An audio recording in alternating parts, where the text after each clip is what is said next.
Ashwin astro பக்தி நேயர்களுக்கு வணக்கம். நான் டாக்டர் தீபா அருளாளன். இன்னைக்கு நம்ம என்ன டாபிக் பத்தி டிஸ்கஸ் பண்ண போறோம் அப்படின்னா, சுய ஜாதகத்துல சுக்கிரன் நல்லா இருந்தா எல்லாமே நல்லபடியா இருக்கும். நம்ம பெருசா ஜாதகத்தை வந்து பார்க்க போறது இல்லை. ஏன்னா எல்லாமே நம்ம சூப்பர் டூப்பரா இருப்போம். ஒரு வார்த்தை சொல்லுவாங்க பார்த்தீங்களா, 16 விதமான செல்வங்களும் பெற்று நீடூழி வாழ்கப்பா அப்படின்னு வாழ்த்துவாங்க பார்த்தீங்களா. அந்த மாதிரி 16 விதமான செல்வங்களும் வருதோ இல்லையோ, முக்கியமான பொருட்செல்வம் அப்படின்றது நமக்கு வந்துடும். அதுவும் சுக்கிரதச காலகட்டத்தில் சூப்பராகவே ஆக்டிவேட் ஆகிடும். ஸோ நல்லா இருக்க சுக்கிரனை பற்றி நம்ம பேச வேணாம். சுக்கிரன் கெட்டு போயிட்டு இருந்தா என்னங்க ஆகும் அப்படின்னா, பொதுவாகவே சுக்கிரன் கெட்டு போயிருக்காரு அப்படின்ற பட்சத்தில் சுக்கிரன் 6, 8, 12ஆம் பாவத்தில் இருக்காரு அப்படின்னாலும், அதே மாதிரி பார்த்தீங்கன்னா கன்னி வீட்டில் இருக்காரு, நீச்சம் அடைஞ்சிருக்காரு அப்படின்னாலும், சுக்கிரன் பாபர்களோட இணைவு. சுக்கிரன் வந்து பார்த்தீங்கன்னா சனியோட இணைஞ்சிருக்காருமா, சுக்கிரன் ராகுவோட இணைஞ்சிருக்காருமா, சுக்கிரன் கேத்துவோட இணைஞ்சிருக்காருமா அப்படின்னாலும், சுக்கிரன் பகை வீட்டில் இருந்தா கூட அது வந்து பார்த்தீங்கன்னா பெருசா நற்பலன்கள் அப்படின்றது கொடுக்கறது இல்ல சுக்கிரன் வந்து பாத்தீங்கன்னா பாபனோட நட்சத்திர சாரம் வாங்கியிருக்கான். புரியுதுங்களா? பாபரோட கன்ஜங்ஷன் கூட வந்து பாத்தீங்கன்னா நட்சத்திர சாரம். அட பாபரோட கன்ஜங்ஷன் இருக்குதாமா செய்யுது, ஆனா குருனோட பார்வை இருக்கும் அப்படின்னா இந்த எக்ஸப்ஷன்ஸ். புரியுதுங்களா? ஆக முக்கியமா வந்து பாத்தீங்கன்னா 6, 8, 12 நீச்சம் அடைஞ்சிருக்கிறது, பாபரோட கன்ஜங்ஷன் இருக்குது. அந்த யாரோட நட்சத்திர சாரம் வாங்கியிருக்கோம் அதெல்லாம் பெருசா நம்ம யோசிக்க வேண்டாம். அப்படி இருக்கு அப்படின்னா என்ன ஆகும்? இந்த மாதிரி ஒரு காம்பினேஷன் இருக்கு. அப்ப முதல்ல 6ஆம் பாவத்துல சுக்கிரன், ருண ரோக சத்ருஸ்தானத்துல சுக்கிரன். அப்ப என்ன ஆகும்? எனக்கு நிறைய சேலஞ்சஸ் இருக்கும்மா. நான் ஒரு ஆண் அப்படின்னு வச்சுக்கோங்களேன், எனக்கு நிறைய சேலஞ்சஸ் இருக்கும், நிறைய அப்டக்கிள்ஸ் இருக்கும். ரொம்ப சிம்பிளா சொல்லணும் அப்படின்னா, எனக்கு கை வரைக்கும் வருதுமா, வாய் கேட்ட மாட்டேங்குது, கை கேட்டது வாய் கேட்ட மாட்டேங்குது அப்படின்னு சொல்லுவாங்க பார்த்தீங்களா. எனக்கு இன்னைக்கு வந்து 5 ஸ்டார் ஹோட்டலில் சாப்பிடணும்னு எனக்கு ரொம்ப நாள் ஆசை. இன்னைக்கு என் ஃப்ரெண்டு வந்து பார்த்தீங்கன்னா 5 ஸ்டார் ஹோட்டலில் பஃபே அரேஞ்ச் பண்ணியிருக்கான். என்னை கூப்பிட்டா, ஆனால் அன்னைக்கின்னு பார்த்து தவிர்க்க முடியாத ஒரு பெரிய பிரச்சனை, போகாமல் இருக்கிறதுக்கு வழியும் இல்லை, வாய்ப்பும் இல்லை, போகிற சூழ்நிலை வந்துச்சுமா. எவ்வளோ நாள் என்னோட ஆசை நிறைவேற மாதிரி வந்துச்சு, கை நழுவி போச்சு, இப்படி நம்ம சொல்லுவோம் பார்த்தீங்களா. அந்த மாதிரி எல்லாம் இம்பாக்ட் ஏற்படும். அதே மாதிரி சேலஞ்சஸ் நிறைய வரும். சேலஞ்சஸ் பெரும்பாலும் பெண்கள் மூலியமா வரும். இப்போ ஆண்களுக்கு பெண்கள் மூலியமா வரும்ன்றது ஓகேம்மா, பெண்களுக்கும் பெண்கள் மூலியமா வரும். சுக்கிரன் அப்படின்னாலே பெண் கிரகம், புரியுதுங்களா? அப்ப 6ஆம் பாவத்துல அப்படின்னும் போது ரொம்ப நம்ம கூட நட்பா பழகுறாங்க. இப்போ ஒரு உதாரணத்தோட நான் சொல்றேன், உங்களுக்கு நல்ல தெளிவா புரியுற மாதிரி. நீங்க ஒரு ஆண் அப்படின்னு வச்சுக்கோங்களேன், முதல்ல ஆணுக்கு அப்புறம் பெண்ணுக்கு, ஓகேவா? அப்ப நீங்க ஒரு ஆண் அப்படின்னு வச்சுக்கோங்களேன், ஆண் தாங்க, ஓகே ரைட்டு. ஆண் ஜாதகர் இப்போ உங்களுக்கு 6ஆம் பாவத்துல சுக்கிரன் இருக்கான். நிறைய கேர்ள் ஃப்ரெண்ட்ஸ் இருப்பாங்க, சூப்பர் சந்தோஷம்.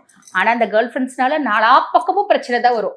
நம்ம ரொம்ப நம்பி நம்ம வந்து பாத்தீங்கன்னா பழகுறோம் அப்படின்னு வச்சுக்கோங்களேன். அதுக்கும் மேல நம்ம சில நேரங்கள் வரும், நம்ம ரொம்ப இன்டிமசியான விஷயத்த நம்ம ஷேர் பண்ணிடுவோம், நம்மளோட ரகசியங்களை ஷேர் பண்ணுவோம். அது என்ன ஆகும்? அந்த ஷேர் பண்ண ரகசியங்களை அவங்க வந்து பாத்தீங்கன்னா, பொதுவாகவே ஒரு வார்த்தை பெரியவங்க சொல்லுவாங்க, சீஷா ஹோ யா தில் ஹோ ஆக்கிர் டூட்டு ஜாத்தா ஹை அப்படிம்பாங்க. அப்படின்னா என்னன்னா, மனசா இருந்தாலும் சரி, கண்ணாடியா இருந்தாலும் சரி, கடைசியில் ஒரு காலகட்டம் உடஞ்சுதாயா போகும், அதுல மாற்றுக்கிறதே கிடையாதுயா அப்படின்றத வந்து பாத்தீங்கன்னா பெரியவங்களோட கருத்து. இது வந்து நம்ம நடைமுறையிலையும் நிறைய பார்ப்போம் இல்லைங்களா. அப்ப நம்மளுக்கு ரொம்ப நண்பர்களா பழகுறாங்களே அப்படின்னு நம்மளும் வந்து பாத்தீங்கன்னா ஒரு குறுகிய காலகட்டத்துல ஃப்ரெண்ட்ஸ், மனசுல பெருசா இம்பாக்ட் கொடுக்கும்போது என்ன ஆகும் அப்படின்னா, திடீர்னு அக்ரவேட் ஆவாங்க, திடீர்னு ரிவர்ஸ் ஆவாங்க, திடீர்னு பக்கையா மாறிடுவாங்க. அப்புறம் தான் நம்மளுக்கு தெரிய வரும், அவங்க பழகந்தே ஆதாயம் கருதியா, உண்மையான நட்பே இல்லையா, அவங்களுக்கு ஏதோ ஒரு காரணத்துக்காக பழகியிருக்காங்க, காரியத்துக்காக பழகியிருக்காங்க. நம்ம தான் தெரியாம உண்மையா பழகணும். இது நட்புல வரும், காதல்ல வரும், உறவுகள்ல வரும். ஆக எதிரிகள் அப்படின்றது, நேரடியா எதிரினா கூட பரவாயில்லைங்க, மறைமுக எதிரிகள் நேரா வந்து பாத்தீங்கன்னா நெஞ்சில குத்துறவங்க பிரச்சனை இல்லை, முதுகுல வந்து குத்துவாங்க. ஒரு ரொம்ப எளிமையா சொல்லணும் அப்படின்னா, ஒரு காட்டுல வேட்டையாடுதுன்னு வச்சுக்கோங்களேன், ஒரு புலி மான் குட்டி ஓடிட்டு இருக்குது, மான் கூட்டமா ஓடுது, அது நேரா போய் ஒரு மான் குட்டி அடிக்க போகுது, இல்ல பெரிய மானி அடிக்க போகுது, பின்னாடி இருந்து தாக்குது அப்படின்னா கூட சாகும் தருவாயில் அதுக்கு தெரியும் என்ன அடிச்சது, என்ன கொன்னது ஒரு புலிதான் அப்படின்னு. ஆனா நம்ம மனுஷ மிருகங்கள் நம்மள வந்து பாத்தீங்கன்னா ப்ராப்ளம் ஏற்படுத்துறாங்க, நம்மள வந்து பாத்தீங்கன்னா வதைக்கிறாங்க. இதுக்கெல்லாம் நம்மளுக்கு பெரும்பாலும் தெரியவே தெரியாது நம்மள அடிக்கிறது யாரையா அப்படின்னு. ஆக அந்த மாதிரி மறைமுக எதிரிகள் அப்படின்றது வரத்துக்கு வாய்ப்பு உண்டு, நேர்முக எதிரிகளாவே வரத்துக்கும் வாய்ப்பு உண்டு. புரியுதுங்களா? அதே மாதிரி பாத்தீங்கன்னா, நம்ம யார ரொம்ப நட்பு அப்படின்னு நினைக்கிறோமோ அந்த நட்பு திடீர்னு வந்து பகையா மாறுறதுக்கும் வாய்ப்பு உண்டு. ஸோ இந்த மாதிரி 6ஆம் பாவம் கெட்டு இருந்தா, அதே மாதிரி 6ஆம் பாவம் அப்படின்றது நோய் ஸ்தானமும் இல்லையா. இப்ப ஆண்களுக்கு பிறப்புறுப்பு சார்ந்த நோய்கள் அப்படின்றது வரும். அதே மாதிரி அவங்களோட விந்தணுக்கள் செமன்ல வந்து பாத்தீங்கன்னா, செமனோட குவான்டிட்டி கம்மியா இருக்கிறதுக்கு வாய்ப்பு உண்டு. ஆனா திருப்பி நான் சொல்றேன், ஜோதிடத்துல சில 100 விதிகள், பல 1000 விதிவிலக்குகள். ஆக அவங்களுக்கு வந்து யூரினரி ட்ராக் இன்ஃபெக்ஷன் வரதுக்கு வாய்ப்பு உண்டு. பிறப்புறுப்பு சம்பந்தப்பட்ட நோய்கள், விந்தணுக்களுடைய வீரியம் குறையிறது, இந்த மாதிரியும் வரதுக்கு வாய்ப்பு உண்டு. கண்டிப்பா வந்தே தீரும், அப்படி கிடையாது. இதே பெண்களுக்கு அதே மாதிரி பாத்தீங்கன்னா நோய் எதிரி கடன் கடன் வாங்கிட்டோம் அப்படின்னா அந்த கடன் திருப்பி திருப்பி வாங்கக்கூடிய சூழ்நிலை ஏற்படுமே தவிர அந்த கடனை வந்து பாத்தீங்கன்னா நான் முழுசும் அடைச்சிட்டு ஃப்ரீயா இருந்தேன் அப்படின்ற மாதிரி இருக்காது. நான் பெரும்பாலும் அடைச்சு முடிச்சிடுவேன். அடைச்சு முடிச்ச பின்னாடி திரும்பி ஒரு சுப செலவுக்காக கடன் வாங்குவேன். இல்ல வந்து பாத்தீங்கன்னா அசுப வரையும் தேவையில்லாத அன்னெசரி எக்ஸ்பென்சஸ், இதுக்காக நான் ஃப்ரீக்வெண்டா கடன் வாங்கக்கூடிய சூழ்நிலை அப்படின்றது ஏற்படும். இதே பெண் ஜாதகத்துல வந்து பாத்தீங்கன்னா 6ல சுக்கிரன் இருந்தா அப்பயும் பெண்களால் பிரச்சனை. நான் பெஸ்ட் ஃப்ரெண்டுப்பா அப்படின்னு 4 பேர் வருவாங்க. நம்மளோ வந்து பாத்தீங்கன்னா பெஸ்ட் ஃப்ரெண்டு, நம்மளுக்கு நம்ம மேல உயிரா இருக்கா அப்படின்ற மாதிரிலாம் அவங்க பிஹேவ் பண்ணுவாங்க. அவங்களோட ஆட்டிடியூட் அப்படி இருக்கும். நம்ம என்ன பண்ணுவோம், அடடா ஆமா இவங்க நம்மளுக்கு உண்மையாவே ஆத்மார்த்தமான ஃப்ரெண்ட்ஸா இருக்காங்க நம்பி பல விஷயத்த ஒளறி கொட்டி அவங்களால மாட்டிக்கிறதுக்கு வாய்ப்பு உண்டு. அதே மாதிரி பாத்தீங்கன்னா ஃப்ரெண்ட்ஸ்க்குன்னு கடன் வாங்கி கொடுத்து அது திரும்பி வராம போறதுக்கு வாய்ப்பு உண்டு. பெண்களுக்கு கர்ப்பப்பை சார்ந்த பிரச்சனைகள், இந்த 6ஆம் பாவத்துல சுக்கிரன் இருக்கும்போது முட்டைப்பை சார்ந்த பிரச்சனைகள், பெண்களுக்கு வந்து பாத்தீங்கன்னா அடினோமயோசிஸ், ஃபைப்ராய்டு, எண்டோமெட்ரியோசிஸ், பல்கி யூட்ரஸ், இந்த மாதிரி கர்ப்பப்பை சார்ந்த பிரச்சனைகள். அதே மாதிரி பாத்தீங்கன்னா முட்டைப்பை சார்ந்த பிரச்சனைகள், பிசிஓஸ் ரொம்ப காமனா இருக்கும், என்லார்ஜ் ஓவரிஸ், இதெல்லாம் வந்து வரதுக்கு வாய்ப்பு உண்டு. இதே சுக்கிரனோட செவ்வாயும் இணைந்து இருக்கா அப்படின்னும் போது நமக்கு வந்து பாத்தீங்கன்னா ஆப்போசிட் ஜெண்டர்ஸ்னால பிரச்சனை வரதுக்கு வாய்ப்பு உண்டு. பொதுவாக வந்து பாத்தீங்கன்னா பெண்களுக்கு பல ஆண்கள் உங்க லைஃப்ல வந்து பாத்தீங்கன்னா வந்து தேவையில்லாம அவங்கள ஹர்ட் பண்ணி, அவங்கள இரிட்டேட் பண்ணி, அவங்கள கஷ்டப்படுத்தி காயப்படுத்தி போறதுக்கான வாய்ப்பு உண்டு. ஸோ இதெல்லாம் நம்ம அனலைஸ் பண்ணணும். புரியுதுங்களா? ஃபர்ஸ்ட் விஷயம், 8ல சுக்கிரன் போயிட்டு இருக்கான். 8ல சுக்கிரன் போயிட்டு இருக்கான். பொதுவாக வந்து பாருங்க அந்த தசை நடக்கும் போது இதனோட வீரியம் அதிகமா இருக்கும். இப்போ 6ல சுக்கிரனோட தசை நடக்கும் போது இதெல்லாம் ரொம்ப வீரியமா இருக்கும். புரியுதுங்களா? அதுவும் சுக்கிரனோட சொந்த நட்சத்திரம் சாரா வாங்கியிருந்தாலோ சனியனோட நட்சத்திரம் சாரா வாங்கியிருந்தாலோ கூட இதெல்லாம் ரொம்ப ஜாஸ்தி இருக்கும். சரி, இப்போ 8ல சுக்கிரன் போயிருக்கான். அஷ்டமத்து சுக்கிரனோட தசை நடக்குது. நிறைய அம்மாக்கள் சொல்லுவாங்க பார்த்தீங்களா, என் புள்ள பர்ஃபெக்ட்பா, சூப்பரா படிப்பா, நல்ல புத்திசாலி, நல்ல வந்து பாத்தீங்கன்னா எஃபிகசி உண்டு, நல்ல திறமை உண்டு, எல்லாமே இருக்கும். இப்ப சுக்ரதசை அஷ்டமத்து சுக்ரதசை சுக்ர புத்தி காலகட்டத்திலே என்ன பண்ணுவான் பையன், படிப்புல டிஸ்ட்ராக்ஷன்ஸ் வர ஆரம்பிக்கும், படிப்புல டீவியேஷன்ஸ் வரும், என்னால படிக்க முடியல, நான் வந்து லவ் பண்ண ஆரம்பிச்சிடுவேன் அப்படின்ற மாதிரி. லவ் பண்றதாவது நல்ல பிள்ளைய லவ் பண்ணுவோமா? கிடையாது. குடும்பத்துக்கே ஒத்து வராத பிள்ளை. அந்த பிள்ளை வந்து பாத்தீங்கன்னா குடும்பத்துக்கே எந்த விதத்திலயும் ஒத்து வராது. கேரக்டராவது நல்லா இருக்குமா? கேரக்டரும் பெருசா நல்லா இருக்காது. அதாவது பெண்களால் கெடணும் அப்படின்ற சூழ்நிலை. அப்ப இவன் ரொம்ப இள வயசு பசங்க என்ன பண்ணுவாங்க, லவ்ன்றதும் போய் நிப்பாட்டுவாங்க. புரியுதுங்களா? அவங்க வந்து பாத்தீங்கன்னா ரிலேஷன்ஷிப் போறதுல லவ் அப்படின்றது போவாங்க. ஒரு தப்பான பொண்ணை லவ் பண்ணுவாங்க.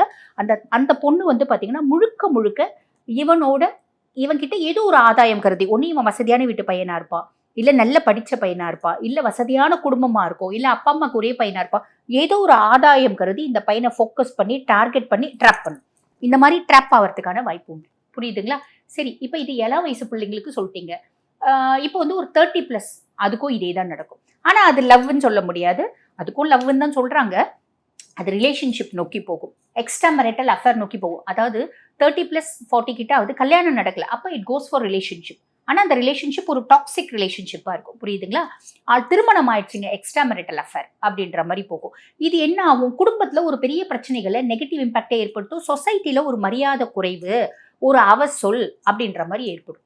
ஸோ 8ல சுக்கிரன் இந்த மாதிரி விஷயங்கள் எல்லாம் கொடுப்பா. கேளிக்கைகள், நிறைய பேர் வந்து பாருங்க இந்த சீட் ஆடுறது, ஆன்லைன் ரம்மி ஆடுறது, இந்த மாதிரி கேளிக்கைகள்ல நான் சினிமா எடுக்கிறேன் அப்படின்னு போயிடுறது, அதுல அனுபவமே இருக்காது.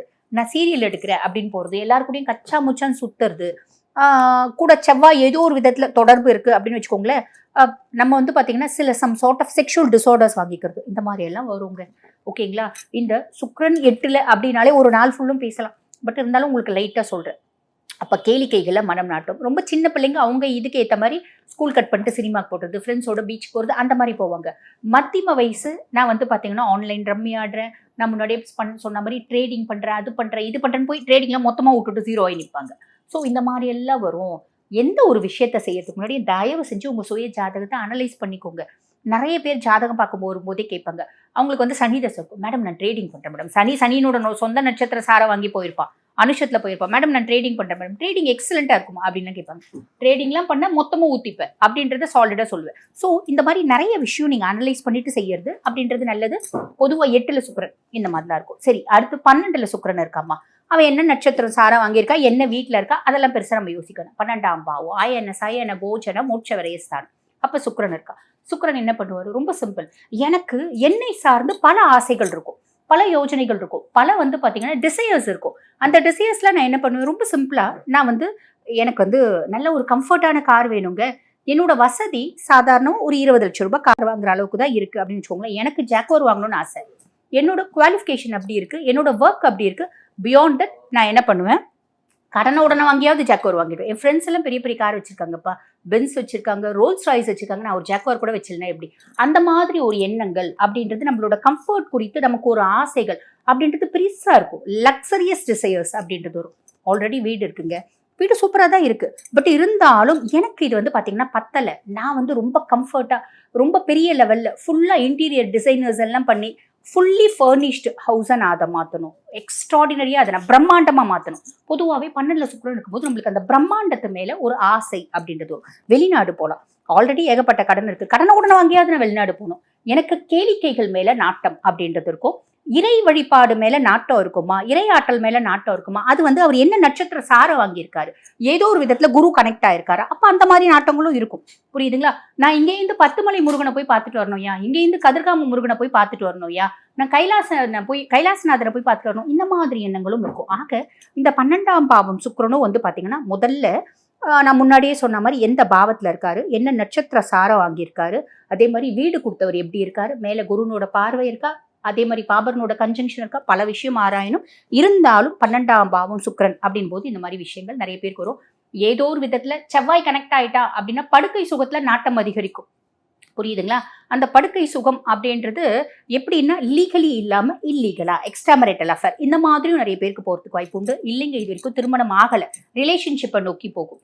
புரியுதுங்களா? ஸோ இந்த மாதிரி நிறைய விஷயங்கள் ஒரு ஜாதகம் எடுக்கிறோம் அப்படின்னாலே நிறைய விஷயத்தை அனலைஸ் பண்ணிக்கணும். நம்ம மொத்தமா 6, 8, 12 சுக்கிரன் அப்படின்றது நம்ம வந்து பேச முடியாது இல்லைங்களா? பட் இருந்தாலும் அது ரிலேட்டட் நிறைய விஷயம் சொல்லியிருக்கேன். அதே மாதிரி கண்ணியில சுக்கிரன் நீச்சம் அடைஞ்சிருக்காரு, சுக்கிரனோட தசை நடக்குது அப்படின்னும் போது நம்மளோட குட் லக், ஃபார்ச்சூன், அதிர்ஷ்டம், முன்னேற்றம், மேன்மை எல்லாமே வந்து பாத்தீங்கன்னா தடப்பட்டு போகுதுப்பா, ஸ்லோ மோஷன்ல போகுது. எதுவுமே வந்து பாத்தீங்கன்னா ப்ராப்பரா சட்டு சட்டுன்னு நடக்க மாட்டேங்குது. நான் பெரிய லெவல்ல எஃபர்ட் போடுறேன், என்னோட எஃபர்ட்டுக்கு நான் பெருசா சம்பாதிக்கணும், ஆனா நான் பெருசா என்னால சம்பாதிக்க முடியல, பெருசா வந்து ஹாப்பியா வாழ முடியல, அந்த மாதிரி விஷயங்களும் நடக்கும். ஆனா பல விதிவிலக்குகள் இதுல இருக்கதான் செய்யுது. சரி, இப்ப சுக்கிரன் என்னென்ன பாவத்துல இருக்கும்போது என்னென்ன மாதிரி பலன்களை நமக்கு கொடுப்பாரு அப்படின்றது நான் உங்களுக்கு ஒரு கோர் மட்டும் சொல்லியிருக்கேன், ஒரு முழுசும் என்டையர்லி சொல்லலை. சரிம்மா, இப்ப நீங்க சொன்னதெல்லாம் எனக்கு ஓரளவுக்கு புரிஞ்சிருச்சு. இப்ப சுக்கிரன் என் சுய ஜாதகத்துல கெட்டுதான் போயிருக்கான், நான் என்ன பண்ணணும், இதுக்கு ஏதாவது தீர்வு இருக்கும்? ஆப்வியஸ்லி இருக்கதான் செய்யுது. காரணம் என்ன அப்படின்னா சுக்கிரன் சாக்ஷாத் மகாலட்சுமியோட சொரூபம். அப்ப சுக்கிரனுக்கு வந்து பாத்தீங்கன்னா நம்ம பிரீத்தி பண்ணணும் அப்படின்னா ஒண்ணு, கும்பகோணத்துக்கு பக்கத்துல இருக்க கஞ்சனூர் போயிட்டு நம்ம சுக்கிரஸ்தலம் அங்க போய் வழிபாடு பண்ணிட்டு வரலாம். அவ்வளோ தூரம்லாம் என்னால போக முடியாதுமா. இப்பெல்லாம் நான்லாம் வந்து பொதுவா நீங்கன்னு இல்லை, யாருமே பெரிய லெவல்ல ஹார்ட் ஒர்க் பண்றதுக்கு விருப்பப்படல. நம்ம இறை வழிபாடு அப்படின்னாலும் எனக்கு ஸ்மார்ட் ஒர்க் தான் வேணும், எனக்கு ஹார்ட் ஒர்க்லாம் பிடிக்காது. ஏன்னா எனக்கு நேரம் இல்லை, நான் ஓடிட்டே இருக்கேன், பணத்து பின்னாடி ஓடுறேன், பேர் பின்னாடி ஓடுறேன், புகழ் பின்னாடி ஓடுறேன், சந்தோஷம். அப்ப எளிமையான பரிகாரம் ஏதாவது இருக்கா? இந்த சென்னை பக்கத்துல இருக்கவங்க மாங்காட்டுல வந்து பாத்தீங்கன்னா சுக்கிரஸ்தலம் இருக்கு, பார்கவேஸ்வரர், சுக்ரேஸ்வரர், வெள்ளீஸ்வரர் அப்படின்னு அந்த ஈசனை சொல்லுவாங்க. அந்த ஈசனை பத்தி சொல்லணும் அப்படின்னா சுக்கிரனே அங்க வந்து தவம் இருந்து அவனோட சாப விமோச்சனம் பெற்ற இடம் அப்படின்லாம். அப்ப இந்த ஸ்தலத்துக்கு வரும்போது சுக்கிரன் தோஷம் அடைஞ்சு இருந்தா மட்டும் இல்ல, கண் சம்பந்தப்பட்ட பிரச்சனைகள் இருக்கு அப்படின்னா, பொதுவா ஜோதிடம் ஜாதகம் அப்படின்னாலே கண் அப்படின்னும் போது நம்ம சூரியனை தானமா சொல்லுவாங்க. உண்மைதான், சூரியன் 8ல போயிருந்தாலோ, சூரியன் கெட்டு போயிருந்தாலோ, சூரியன் பாபரோட கன்ஜங்ஷன் இருந்தாலோ, பாபனோட நட்சத்திரம் சாரம் வாங்கியிருந்தாலோ, குருனோட பார்வை இல்லைனாலும் நமக்கு கண் சார்ந்த பிரச்சனைகள்ன்றது வரதான் செய்யும். நிறைய பேருக்கு நீங்க நல்ல டீப்பா பாருங்க, சுக்கிரன் கெட்டு போயிருந்தாலும் ஒரு சிலருக்கு ஒரு 40% கண் சார்ந்த பிரச்சனைகள் அப்படின்றது வரும். அந்த மாதிரி வருது அப்படின்னா சூரியனும் கெட்டு போயிருக்கா, சுக்கிரனும் கெட்டு போயிருக்கா, கண் சார்ந்த பிரச்சனை வருது. எக்ஸாக்டான ஸ்தலம் எது அப்படின்னா வெள்ளீஸ்வரன். புரியுதுங்களா? இல்லம்மா சுக்கிரன் சுய ஜாதகத்துல நல்லா இருக்கா, சூரியன் தான் கெட்டு போயிருக்கா அப்படின்னாலும் நீங்க வந்து வெள்ளீஸ்வரனை வழிபாடு பண்ணலாம். இதனோட தாத்பரியம் என்ன, எதனால வெள்ளீஸ்வரனை வழிபாடு பண்ண சொல்றோம்? எல்லா பரிகாரங்களும் ஆசிட்டிஸ் வாயில வந்தபடி எல்லா ஜோதிடர்களும் சொல்ற மாதிரி நீங்க சொல்றீங்களா, இல்ல ஏதாவது இதுல இம்பாக்ட் இருக்கா? சில ஜோதிடர்கள் அலசி ஆராய்ஞ்சு சொல்லுவாங்களே, அந்த மாதிரி சொல்றீங்களா அப்படின்னா, பொதுவாகவே வந்து பாத்தீங்கன்னா நம்மளோட வரலாறு என்ன சொல்லுது, நம்மளோட சரித்திரம் என்ன சொல்லுது, நம்மளோட ஆன்மீக நூல்கள் என்ன சொல்லுது, இதுதான் நான் சொல்ற பரிகாரம். அப்ப நம்மளோட ஆன்மீக நூல் சொல்லக்கூடிய ஒரு வழிபாடு என்ன அப்படின்னா, இதுக்கு ஒரு குட்டி கதைக்குள்ள நம்ம போகணும், ஒரு வரலாறுக்குள்ள போகணும். அது என்ன, இந்த மாங்காடு வெள்ளீஸ்வரன் கோயிலோட தாத்பரியம் என்ன? ஒரு முறை என்ன ஆகுது, மகாபலி சக்கரவர்த்தி நம்ம எல்லாருக்குமே தெரியும். முக்கியமா கேரள தேசத்து மக்களுக்கு மகாபலி சக்கரவர்த்தி தெரியாம இருக்கவே வாய்ப்பே கிடையாது. ஏன்னா இந்த மகாபலி சக்கரவர்த்தி அப்படின்றது கேரள தேசம், மலையாள தேசத்தை ஆண்ட ஒரு அசுரன் அப்படின்னு சொல்லலாம். அந்த அசுரன் வந்து பாத்தீங்கன்னா ரொம்ப நல்லவர், ரொம்ப நல்லவங்களா இருந்தாலும் தப்பு அப்படின்றது வந்து பாத்தீங்கன்னா மகாபலி கதையில நம்மளுக்கு தெரியும். மகாபலிக்கு ஒரு பூர்வ ஜென்ம கதை இருக்கு, அது இன்னொரு பதிவுல பார்க்கலாம். அந்த மகாபலி சக்கரவர்த்தி என்ன பண்ணுவாரு, ஒரு யாகம் வளர்த்துறார். அந்த யாகம் வளர்த்துனா 14 லோகங்களும் மகாபலி சக்கரவர்த்தியினுடைய காலடியில அவரோட ஆட்சியில அப்படின்ற மாதிரி. அப்ப யாகம் வளர்த்தும் போது தேவேந்திரன் உடனே வந்து ஈசன் கிட்ட போய் முறையிடுறான். அவர் நிறைஞ்ச சிவபக்தர், அதனால ஈசன் வந்து இல்ல, அவனோட பாவ பாத்திரம் நிரம்பி வழிஞ்சா அவனுக்கு நம்ம தண்டனை கொடுக்கலாம், பாவ பாத்திரம் நிரம்பி வழியாத போது எப்படி நீ தண்டனை கொடுக்க முடியும், வேண்டாம் அப்படின்னு சொல்லிட்டு தேவேந்திரனுக்கு அறிவுரை சொல்லி அனுப்பிச்சிடுறாரு. அதுக்கப்புறம் அவர் என்ன பண்றாரு, நேரா போயிட்டு பெருமாள் கிட்ட முறையிடுறார். ஐயா, எல்லா பொதுவா அசுரர்களுக்குன்ற ஒரு குணம் இருக்கதானே செய்யும், அந்த மாதிரி அவரோட குணம் வந்து மேலோங்கி அவர் வந்து பாத்தீங்கன்னா 14 லோகத்தையும் ஆட்சி புரிய வந்துட்டா அப்படின்னா முதல்ல சொர்க்கத்தை ஆட்சி புரிய வந்துருவானே, என்னோட இந்த பதவி போயிடுமே அப்படின்ற உள் எண்ணத்தோட அவனோட ஆட்டம் அதிகமாயிடும். அசுரர்களை எப்பயுமே வளர விடக்கூடாது, கிளைச்செடிகளை நம்ம வந்து பாத்தீங்கன்னா செடியா இருக்கும் போதே புடுங்கி போட்டுடணும் அப்படின்ற மாதிரி விஷ்ணு கிட்ட சொல்லுவாரு. பகவான் விஷ்ணுவும் என்ன பண்ணுவாரு, சரிப்பா நீ சொல்றது கரெக்டு தான் அப்படின்னு சொல்லிட்டு அந்த யாகம் நடக்கிறதுக்கு முன்னாடி மகாபலி சக்கரவர்த்தி பொதுவாகவே அவன் தினம்தோறும் வரக்கூடிய நாடி வரும் அன்பர்களுக்கு தாராளமா கொடைகளை கொடுப்பான். நம்ம கர்ணன் எப்படி கொடைவல்லன், அந்த மாதிரி இவனும் பெரிய கொடைவல்லன். அவங்க நாட்டு மக்கள் ஒரு நாளும் மகாபலி சக்கரவர்த்தி கிட்ட வந்து நின்னதே கிடையாதான், எனக்கு இது வேணும் அது வேணும். காரணம் என்ன அப்படின்னா, அவங்க நாட்டு மக்களுக்கு கஷ்டம்னா என்னன்னே தெரியாதா, எல்லாரும் பயங்கர செல்வ செழிப்போட இருந்தாங்களா மகாபலி சக்கரவர்த்தியினோட ஒரு தயையினால. அப்ப வெளிநாட்டுல இருந்து வெளி ஊர்ல இருந்து மக்கள் வந்து தானம் தர்மம் கேட்கும் போது அவங்களுக்கு கொடையளிச்சுன்னு வந்தாராம். அப்ப மகாவிஷ்ணு ஒரு அழகான குழந்தை ரூபத்தை பூண்டு வராரு, ஒரு கொடை எடுத்து பிராமண கோலத்தை பூண்டு வர்றாரு. பூண்டு வரும்போது சுக்கராச்சாரியார் சொல்றாரு, அப்பா பெருமாள் வந்திருக்கான், அவன் உன்னை ஏதோ கேட்க வரான், உன்னை வந்து அழிக்க வரான், தயவு செஞ்சு என்ன கேட்டாலும் கொடுக்காத, எப்படி கேட்டாலும் கொடுக்காத அப்படின்ற சொல்றாரு. அப்ப மகாபலி சக்கரவர்த்தி பாக்குறாரு, அவ்வளோ அழகான குழந்தை. அப்ப மகாபலி சக்கரவர்த்தி சொல்றாரு, ஐயா பெருமாளே என்ன தேடி வந்து என்கிட்ட கேட்கறா அப்படின்னும் போது இதை விட பெரிய பாக்கியம் எனக்கு என்ன இருக்கு, எது கேட்டாலும் கொடுக்குறேன், என் உயிரை கேட்டாலும் நான் கொடுக்குறேன் அப்படிம்பாரு. சுக்கராச்சாரியார் எத்தனை முறை சொல்லியும் அவர் கேட்க மாட்டார். பொதுவாக ஒரு வார்த்தை சொல்லுவாங்க, நேரம் கெட்டு போயிருக்கும் போது புத்தி கெட்டு போயிடும் அப்படின்னு. இவருக்கு நேரமும் கெட்டு போல புத்தியும் கெட்டு போல, ஆனா அவரோட விதி முடிஞ்சிருச்சு. அப்ப அவர் என்ன சொல்றாரு, இல்ல அவரே கேட்கும்போது நான் கொடுப்பேன் அப்படிங்கிறாரு. அந்த குழந்தை வந்து கேட்குது, கண்ணே உனக்கு என்ன வேணும் அப்படின்னு கேட்குறாரு. அந்த குழந்தை கேட்குது, எனக்கு 3 அடி நிலம் வேணும் அப்படின்றாரு. தாராளமா எடுத்துக்கோ, உனக்கு தாரவாத்து தர அப்படின்னு கமண்டலத்துல தண்ணி ஊத்துறாரு. தண்ணி ஊத்தும் போது சுக்கராச்சாரியார் வண்டா போயிட்டு அந்த கமண்டலத்தை அடைச்சிக்கிறார். அடைச்சிட்டு தண்ணி ஊத்த விடாம தாரவாத்து கொடுக்க முடியாம தடுக்கிறார். அப்ப அந்த குழந்தை என்ன பண்ணுது, ஒரு தர்ப்ப புல்ல எடுத்து அந்த கமண்டலத்தினோட அந்த நீர் வர தாரையை குத்தி விடுது. குத்தி விட்ட உடனே சுக்கராச்சாரியனோட கண்ணு போயிடுது, வெளியே வந்து விழறாரு. அதுக்கப்புறம் அவருக்கு நிறைய பேர் வந்து பாத்தீங்கன்னா கைங்கரியம் செய்யறாங்க. ஆனாலும் அந்த சூழ்நிலையிலயும் மகாபலி சக்கரவர்த்தி தாரவாத்தை அந்த குழந்தைக்கு கொடுக்குறார். அப்ப அந்த குழந்தை என்ன பண்ணுது, உலகளந்த பெருமாளா மாறுது. உலகளந்த பெருமாளா மாறி ஒரு அடியில வானத்தையும் ஒரு அடியில பூமியும், ஒரு அடி 2 அடியில மொத்தமே முடிஞ்சிருச்சு, இன்னொரு அடி நான் எங்க வைப்பேன் அப்படின்னு கேக்குது. அப்ப மகாபலி சக்கரவர்த்தி ரொம்ப பணிவா உட்கார்ந்து என் தலை மேல வெயி அப்படிங்கிறாரு. அதாவது பெருமாள் திருப்பி வந்து பாத்தீங்கன்னா அந்த மானுட ரூபத்துல இருந்து குழந்தை ரூபமா மாறி அவரோட தலை மேல கால் வைக்கிறதுக்கு முன்னாடி கேட்கிறார், எனக்கு உன் மேல ரொம்ப சந்தோஷம் ஆயிடுச்சு, உன்னை வந்து நான் ரொம்ப விரும்புறேன், நான் பெருமாள்னு தெரிஞ்சும் நீ கொடுக்குறிய, உன்னோட நல்ல குணத்துக்கு நான் அடிமை, என்ன வரம் வேணும் உனக்கு கேளு அப்படிங்கிறாரு. அப்ப மகாபலி சக்கரவர்த்தி கேட்கிறார், எம் நாட்டு மக்கள், எம் சொந்த மக்கள், எம் நாட்டு மக்களை நான் வந்து எப்பயுமே பார்க்கணும், அப்படி ஒரு வரம் கூட அப்படின்றாரு. அப்ப பெருமாள் சொல்றார், சரிப்பா நீ வருஷம் ஒரு நாள் நீ வந்து உன் நாட்டு மக்களை சந்தோஷமா பார்த்துட்டு ஆசீர்வாதம் பண்ணிட்டு போ அப்படின்னு. அந்த ஒரு நாள் தான் ஓணம் பண்டிகை, திருவோணம் நட்சத்திரம். அந்த திருவோணம் நட்சத்திரம் போது வந்து பாத்தீங்கன்னா வருஷத்துக்கு ஒரு முறை ஓணம், மகா திருவோணம் அன்னைக்கு வந்து பாத்தீங்கன்னா அந்த நாட்டு மக்களை அழகா சந்தோஷமா ஆசீர்வாதம் பண்ணிட்டு போப்பாராம். ஏன்னா நாட்டு பிரஜைகள் ஒவ்வொருத்தரும் அவரோட சொந்த குழந்தையாவே அவர் பாவிச்சார், புரியுதுங்களா? அதனாலதான் கேரளைட்ஸ் ஒவ்வொருத்தரும் வந்து பாத்தீங்கன்னா சொல்லுவாங்க, எவ்வளோ வறுமையில இருந்தாலும் காணம் வித்தேனும் ஓணம் கொண்டாடணும் அப்படிம்பாங்க. நிலத்தை வித்தாவது நான் ஓணம் பண்டிகை கொண்டாடுவேன்ப்பா அப்படின்ற ஒரு எண்ணம். 21 ஃபீஸ்ட், 21 வகைகள், 51 வகைகள், 108 வகைகள் உணவுகளை வந்து செஞ்சு பூக்களம் விட்டு அந்த மகாபலி சக்கரவர்த்தியை வந்து பாத்தீங்கன்னா ஒரு கட்டையில ஒரு சின்ன ஒரு கட்டை மாதிரி நீட்டாக இருக்கும். அந்த மாதிரி வச்சு அவர் அழகாக வரவேற்று எந்த ஊரில் இருந்தாலும், அமெரிக்காவில் இருந்தாலும், ஆஸ்திரேலியா இருந்தாலும், சுவிட்சர்லாண்டில் இருந்தாலும் நான் என் மகாபலி சக்கரவர்த்தியை நான் வந்து விட்டுற மாட்டேன். எங்கள் அம்மா கூட விட்டுருவேன், எங்கள் அப்பா கூட விட்டுருவேன். ஏன் மகாபலி சக்கரவர்த்தியை நான் விட மாட்டேன். அவன் தான் எனக்கு கடவுள், அவன் தான் எனக்கு எல்லாம். இன்றளவு ஒவ்வொரு மலையாள தேசத்து மக்களுக்கும் அந்த எண்ணம் அப்படின்றது உண்டு. அப்ப அந்த கண்ணு வந்து பாத்தீங்கன்னா அவர் குருடான பின்னாடி இந்த வெள்ளீஸ்வரர் சன்னதி இருக்கு பார்த்தீங்களா, இப்ப மாங்காடு காஞ்சிபுரம் மட்டம் இங்க வந்து ஈசனை நோக்கி தவம் இருந்து ஈசனை வழிபாடு பண்ணி இது வந்து பாத்தீங்கன்னா அந்த கண்களை திரும்பி பெற்றார் சுக்ரன். ஆக சுக்ரதோஷத்தை நிவர்த்தி ஸ்தலம். கண்கள் சம்பந்தப்பட்ட பிரச்சனை, சூரியன் சுக்ரன் கன்ஜங்ஷன்ஸ், அவங்க வந்து பாத்தீங்கன்னா ஏதோ ஒரு விதத்துல பாபகிரகத்தோட அஃபெக்ட் ஆயிருக்காங்க, இல்ல ஏதோ ஒரு விதத்துல எந்த விதத்துல அஃபெக்ட் ஆகியிருந்தாலோ, இல்லைங்க எனக்கு சூரியனோட கன்ஜங்ஷனே இல்லை, சூரியன் நல்லா இருக்காரு, சுக்ரன் தான் கிட்ட இருக்காரு, அதனால கண் சம்பந்தப்பட்ட பிரச்சனைகள் வருது அப்படின்னாலும் இது ரொம்ப வந்து பாத்தீங்கன்னா ரேர் கேசஸ் அந்த மாதிரி வரும். அந்த மாதிரி வருதுனாலும் இந்த இடத்துல வந்து நீங்க வழிபாடு பண்றீங்க அப்படின்னா கண்டிப்பா சுக்ரனோட தோஷத்துல இருந்து ஒரு பெரிய நிவர்த்தி அப்படின்றது கிடைக்கும். ஆக இந்த பதிவு உங்களுக்கு பயனுள்ளதா இருக்கும்னு நினைக்கிறேன். இதே மாதிரி இன்னொரு பதிவுல உங்களை சந்திக்கிறேன். தேங்க்யூ.